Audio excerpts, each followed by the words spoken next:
The 1940 Tacoma Narrows Bridge was the first version of the Tacoma Narrows Bridge. It was a suspension bridge in the U.S. state of Washington. The bridge was built over the Tacoma Narrows Strait of Puget Sound between Tacoma and the Kitsap Peninsula. It opened on July 1, 1940. The bridge collapsed into Puget Sound on November 7 of the same year. At that time, it was the third longest suspension bridge in the world in terms of main span length. The Golden Gate Bridge and the George Washington Bridge were the only bridges that were larger. Construction of the bridge started in September 1938. After the deck was built, the wind caused it to move vertically.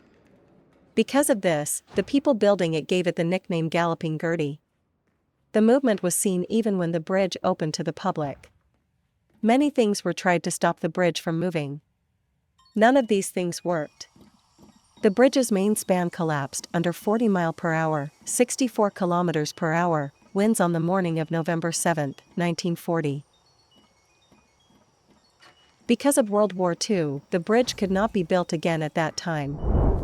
The towers and cables of the bridge were still in place. These, and the rest of the bridge were taken apart and sold as scrap metal. In 1950, a new Tacoma Narrows Bridge opened in the same place. It used the first bridge's tower pedestals and cable anchorages. The parts of the bridge that fell into the water are now an artificial reef. The bridge's collapse had lasting effects on science and engineering. In many physics books, it is used to show resonance. Its collapse also helped increase research in the field of bridge aerodynamics aeroelastics. This has affected the designs of all the world's large long-span bridges built since 1940. People wanted a bridge built between Tacoma and the Kitsap Peninsula since the late 1800s. In 1889, the Northern Pacific Railway wanted to build a trestle there. The Tacoma Chamber of Commerce began working toward getting the money to build a bridge in 1923. Many well-known bridge engineers were talked to about the bridge. These included Joseph B. Strauss and David B. Steinman. Later in time, Strauss was the main engineer of the Golden Gate Bridge and he designed the Mackinac Bridge. Steinman went to the area many times. He created a plan for the bridge in 1929.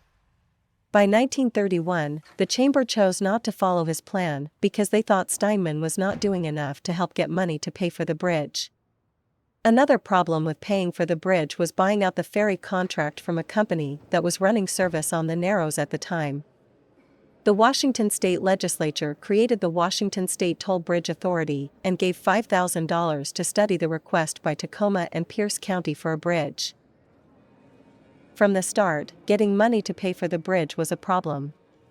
Money earned from tolls on the bridge would not be enough to pay for the bridge's construction.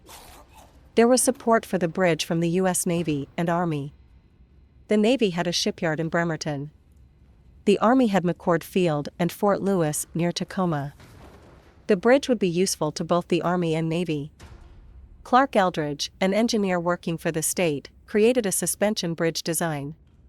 This design was similar to the design of many other suspension bridges. It was a design that had been shown to work very well at other places. The Washington Toll Bridge Authority asked for $11 million from the Federal Public Works Administration, PWA. Early construction plans by the Washington Department of Highways had a set of 25-foot deep, 7.6 m, girders to sit beneath the roadway. These would make the roadway more stiff, Moisseiff so had it would other not move ideas easily. about building the bridge. Moisseiff was a well-known New York bridge engineer. He was the designer and consultant engineer for the Golden Gate Bridge. Moisseiff talked to the PWA and the Reconstruction Finance Corporation, RFC, about building the bridge for less money. He suggested that they use shallower supports, girders that were only 8 feet, 2.4 meters deep. His ideas meant the bridge would be slimmer, but they reduced the construction costs. Moisseiff's design was chosen. The other design was set to cost too much. On June 23, 1938, the PWA approved nearly $6 million for the Tacoma Narrows Bridge. Tolls from the bridge would earn another $1.6 million pay for the estimated total $8 million cost. Using Moisseiff's design, bridge construction began on September 27, 1938. Construction took only 19 months. It cost $6.4 million. The Tacoma Narrows Bridge, with a main span of 2,800 feet, 850 meters, was the third longest suspension bridge in the world at that time. The two larger bridges were the George Washington Bridge between New Jersey and New York City and the Golden Gate Bridge, just north of San Francisco. The collapse happened on November 7, 1940, at 11 a.m. Pacific Time. It was caused by physical phenomenon known as aeroelastic flutter. Leonard Coatsworth, the Tacoma News-Tribune editor, was the last person to drive on the bridge. He was driving with his dog, Tubby, over the bridge when the bridge started to vibrate very badly. Coatsworth had to leave his car. Just as I drove past the towers, the bridge began to sway violently from side to side. Before I realized it, the tilt became so violent that I lost control of the car. I jammed on the brakes and got out, only to be thrown onto my face against the curb. Around me I could hear concrete cracking. The car itself began to slide from side to side of the roadway.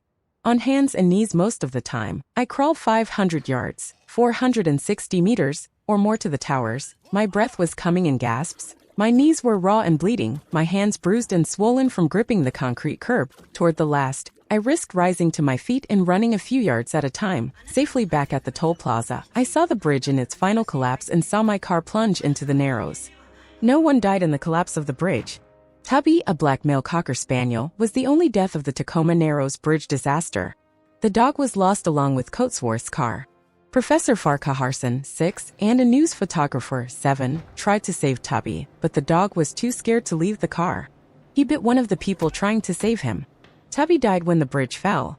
Neither his body nor the car were ever recovered. 8. Coatsworth had been driving Tubby back to his daughter. She was the owner of the dog. Coatsworth was paid US $450 for his car and $364.40 for what was in the car. This included Tubby. Theodore von Karman was one of the people who tried to learn what caused the collapse. He was the director of the Guggenheim Aeronautical Laboratory and a well-known aerodynamicist. He said that the state of Washington could not get money from one of the insurance policies for the bridge. This was because its insurance agent had fraudulently taken the insurance payments. The agent, Hallett R. French, worked for the Merchants Fire Assurance Company. He was charged with grand larceny for keeping the payments for $800,000 worth of insurance. The bridge was insured by many other policies. These covered 80% of the $5.2 million bridge's value. Most of these were paid without problems. On November 28, 1940, the U.S. Navy's Hydrographic Office said that the parts of the bridge were at geographical coordinates 47 degrees 1600 and 122 degrees 3300 W at a depth of 180 feet, 55 meters. A commission formed by the Federal Works Agency studied the collapse of the bridge. It included Othmar Ammann and Theodore von Karman. They looked at 3 possible reasons for the collapse: aerodynamic instability by self-induced vibrations in the structure, eddy formations that might be periodic in nature, random effects of turbulence, that is the random movement of the wind,